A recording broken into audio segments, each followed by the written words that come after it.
In politics, if you're not on message, you are losing. Let's get to it.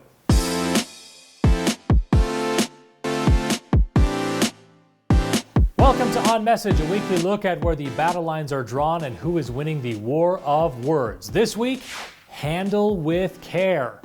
I used to live in Oklahoma, and while the barbecue there is superb, and the people there are among the nicest you will find anywhere in the country, they are not great about the occasional snowstorm.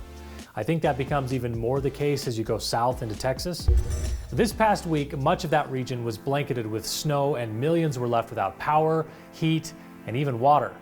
Residents in Colorado City, a small town of fewer than 4,000 people, about 4 hours west of Dallas, took to social media to encourage their mayor to open city facilities that still had power and heat so people could go in there and warm up. That seems like a reasonable request, and if people were a bit cranky, well, who could blame them considering all they were going through?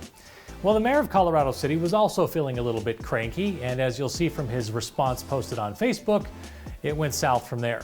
Quote, "No one owes you or your family anything, nor is it the local government's responsibility to support you during trying times like this. Sink or swim, it's your choice. The city and county, along with power providers or any other service, owes you nothing," all caps.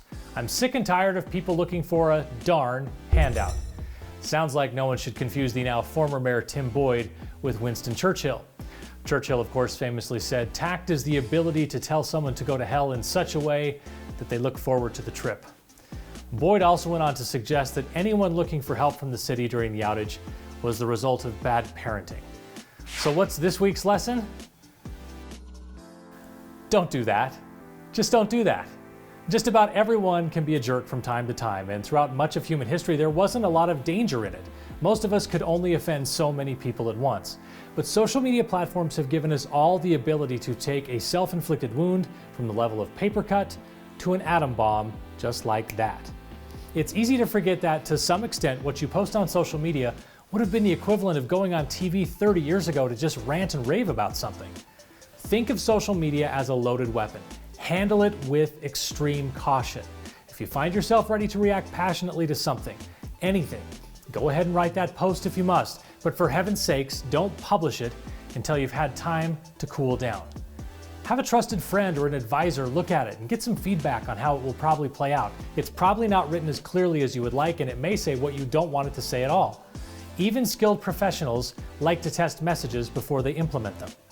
Know your audience, know your message, and remember just how long it can take to repair the damage done by a single post.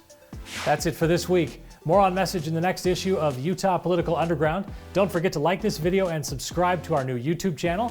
You should also go to our website and subscribe to the Utah Political Underground weekly email so you get each issue delivered directly to your inbox.